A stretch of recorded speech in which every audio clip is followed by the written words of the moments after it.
Ibnu Arabi ada mengakui teori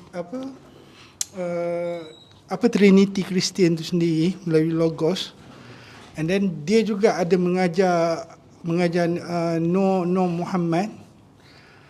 So kedua-dua teori ni masing-masing, first teori tu First intellect. First intellect ni yang macam mana dia menuhankan Nabi Isa jadi Tuhan, Trinity. Lepas tu dia mengakui ni satu, and then cahaya Nuh Muhammad ni sendiri pun menuhankan Nabi Muhammad tu sendiri. So macam mana dia mengharmonikan antara kedua ni? Okey, kita kena faham konsep logos ni. Logos ni adalah Tuhan pada dataran jelmaan yang tertentu. Dia adalah Allah juga, Allah, tapi jelmaan yang berbeza. Tuhan ni ada banyak dataran jelmaan dia. Okey. Ini saya cakap bahasa awam, bahasa mudah. Dan jelmaan Tuhan itu, dia ada penjelmaan-penjelmaan yang berbeza sepanjang sejarah dalam tubuh seorang manusia. Daripada zaman Nabi Adam bawa logos tu, pass down kepada Nabi-Nabi sampai Nabi Muhammad SAW. Lepas Rasulullah SAW wafat, logos tu berpindah pula kepada insan kamil yang lain-lain. Yang insan kamil ni apa? Boleh hidup kaya mati dan berkuasa atas segala sesuatu. Maksud dia dah jadi semi-god dah tu, demigod tadi. Okay. Kristian dia kata Tuhan ada 3 tak? Ni jangan salah faham. Ni banyak orang Islam salah faham. Kristian tak pernah kata Tuhan 3. Kristian dia kata dia strict monotheis. Dia pun muwahhid tauhid. Takkan ada Kristian yang kata kami sembah 3 Tuhan. Kami sembah satu Tuhan. Sebab tu dia kata Trinity, Triune God. Satu, ada 3 jelmaan. Godhead. Atau 3 persons. Dia tak kata ada 3 Tuhan. Tak. Tu yang Ibn Arabi pun kata, samalah macam Kristian kata. Kalau macam Dia kata ada 3 tapi sebenarnya 1. Kami pun ada. Tengok ni. Ini kalam Ibn Arabi yang lebih sore. Ini dalam Futuhat. Wa amma ahlu tathlith fayurja lahum at-takhallus lima fi at-tathlisi min al-fardiyah. لأن الفرد من نعوت الواحد فهم واحدون توحيد تركيب فيرجى أن تعمهم الرحمة المركبة ولهذا سموا كفارا لأنهم ستروا الثاني بالثالث فصار الثاني بالثالث بين الواحد والثالث كالبرزخ فربما لاحق أهل التثليث بالموحدين في حضرة الفردانية لا في حضرة الوحدانية. Dahsyat kenyataan ni. Apa dia kata?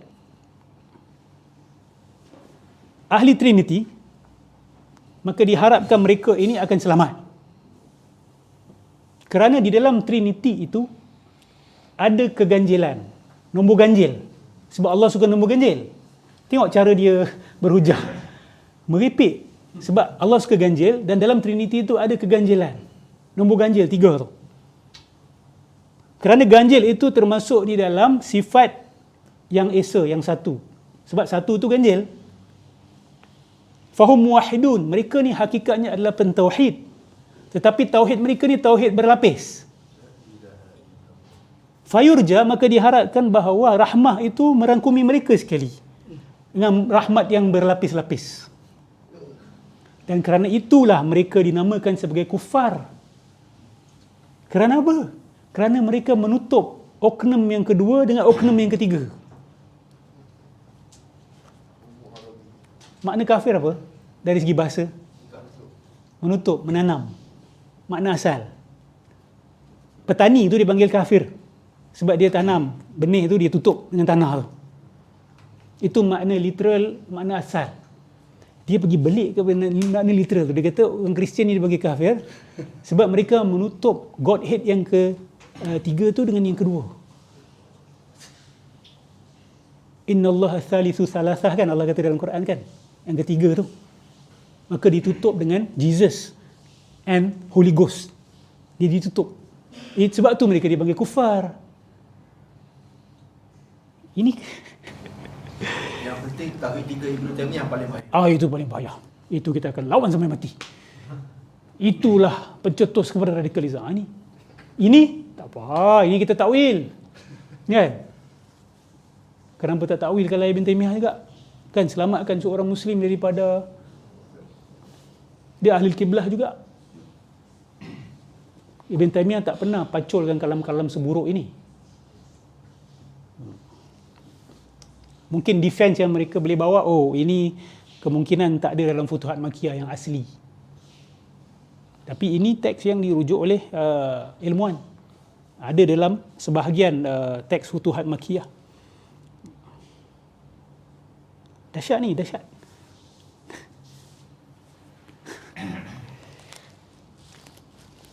Now. So, nanti belilah ya buku dengan sidang kalam lah, sokong kita kan. Kami pun akan jual juga buku Ustaz Ahmad Ikram tu, okay, Penuhanan Jesus tu.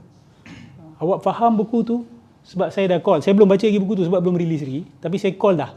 Saya kata, Ustaz, betul ke dalam buku ni ini poin yang disampaikan? Betul lah, dapatan dia sama dengan dapatan saya. Kita tak pernah duduk bincang lagi, tapi apa yang dia dapat secara independen, apa yang saya dapat secara independen sama.